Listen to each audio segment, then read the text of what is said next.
Is Ashurst, Australia's new global law firm. On Media Week, the Olympic battle lines are drawn. Nine's plan to get a 3D channel for the London Games to go up against Foxtel's coverage. Plus, big discounts. 9 and 10 have reportedly been slashing the price of ads as the networks battle a slowing market. But will all that be about to change when the post-Easter program lineup hits screens? And real or rumour, has Fairfax really abandoned print in the war for readers with News Limited? That's on the next Media Week.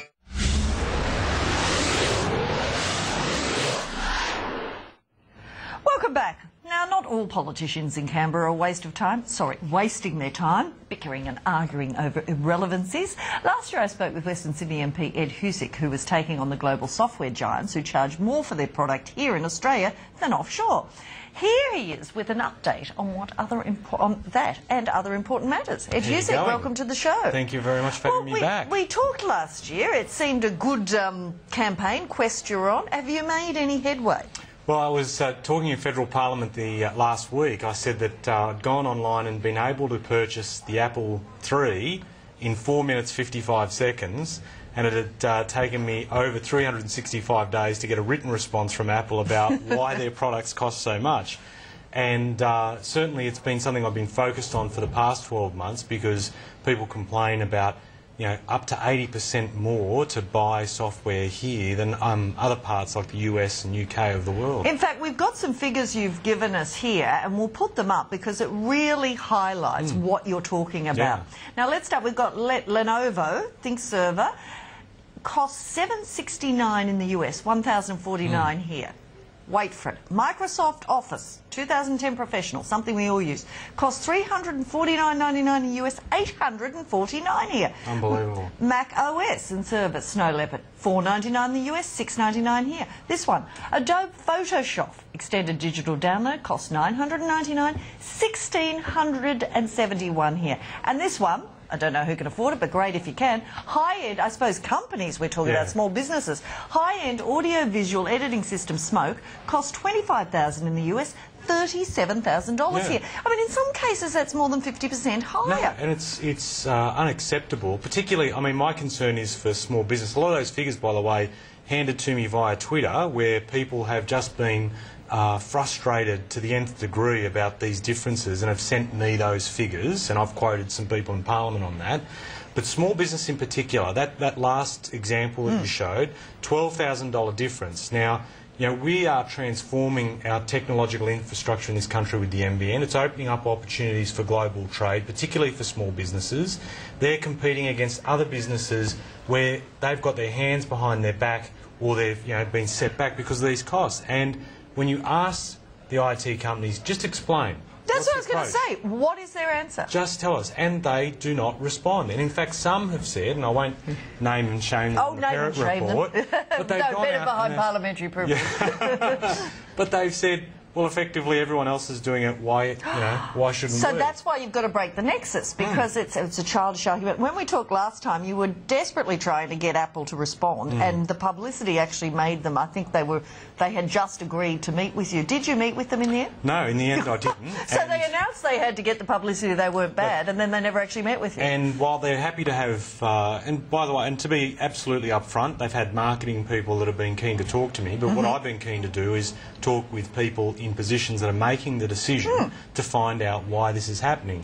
Now, since it's like for journalists, they always shove the marketing people at us to give us an answer. Unity ticket. Yeah, spin, and no real answers. In fact, we get that a lot from politicians. Really? Can I just tell you, That's but outrageous. I hope that doesn't catch on. Okay, so you haven't got to the next... Because the other thing is, if they haven't explained, the dollar would seem to make it... Precisely. That's even more scandalous, isn't it? And really, that is what has driven people crazy, because they have, the minute they go online, they can see the differences in prices between here and overseas.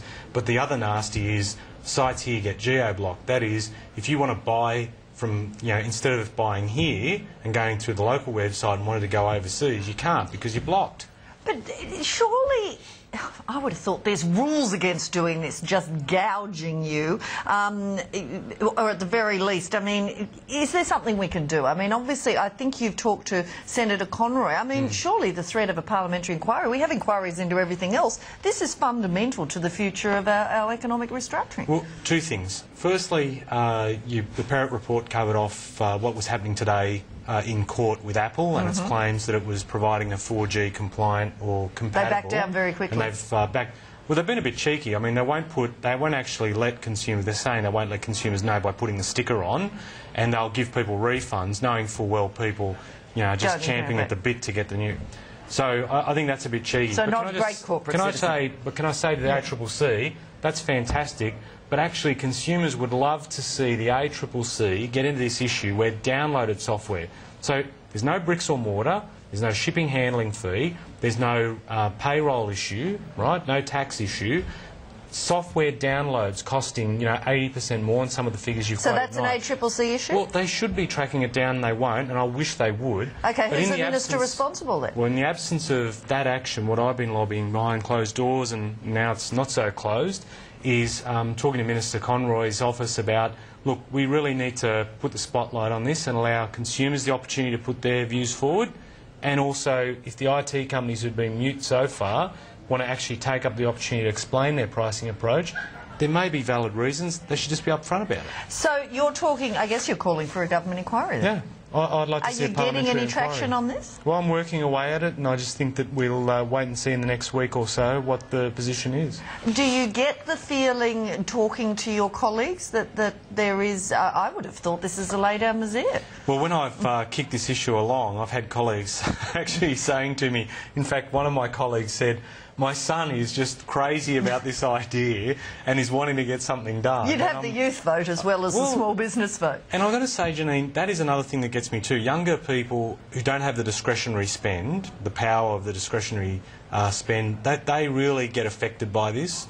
And so I think it's important to be able to put a lever underneath this issue and get it moving. I made the comment, but I actually mean it. I wasn't just being smart ass about it. But your government has inquiries into Bromedia, into Woolies, into anything at the drop of a hat. Surely this is fundamental. Why not this? What do you have to do to get someone to look at it? Because obviously shouting, screaming at the companies isn't getting anywhere. I am displaying rare patience and diplomacy. And I'm but you are calling for Senator Conroy to do something. Well, I think that also Steve's a mad gadget guy. He's certainly tech savvy. What's him selling the NBN if we can't get this advantage? And that's the other thing that gets me. The NBN will provide such, as I said a few moments ago, such opportunity, particularly retail. And I have to say, there's sort of elements of the retail sector that want us to embrace almost a sort of degree of protectionism on this. This will be a huge shot in the arm for retail when they embrace, in terms of the online world and get innovative in terms of the way that they head. In the US, $200 billion is coming out of retail revenue from online, being generated by online sales. So it's huge. Traditional retailers not doing so well. No, and I was going to say, part of the problem is the management here is always looking to the government to protect them. I'll put the GST on it. I mean, where they've dropped the ball on this. We are seeing basically business in this country, everyone and politicians have to realise with the high dollar and what's happening, we are seeing a fundamental restructuring, and this is really at the forefront of it, isn't it? And this is the evolution of retail. I mean, it went from the creation of modern department stores, specialty retailers, these big, as they call them in the US, big box retailers, like, for example, Home Depot, reproduced here, like Bunnings and soon Masters. So this is an evolution. And what's happening in the US is they're embracing this concept of what's called omni-channeling, where they'll use social media, the internet in various forms, plus traditional retailing to boost sales. And really, I come back to your point, it's not about whacking up taxes and whacking up protection barriers. This is about seeing what we can do on two fronts. Embracing more e-commerce skills and trying to distribute that within the retail and particularly small business, and boosting postal infrastructure. I think those are the two key areas, and there's some good stuff happening, particularly with Australia Post. And just getting to the ACCC argument, have you written to them, have you talked to them, or the minister responsible? I mean, they were quick to move today. They might, while they're on a roll with Apple, want to go further and do what you're saying. I haven't written to them, and largely because they're independent, they make their own Okay, the decisions. Minister responsible, or you're But just certainly- putting it out there for them to think about? Well, look, the ACCC only has to dip its toe in the water to see how big a deal this is to Australian consumers. And if you're being ripped off 80%, or some of the figures that have been quoted tonight on retail with even downloads, there is an issue there that needs to be tackled. And my preference is the IT companies themselves be a lot more transparent and open about this. But if not, then there are other paths that we can take. Okay, well, we'll help your campaign. Give Good us on your you. Twitter address.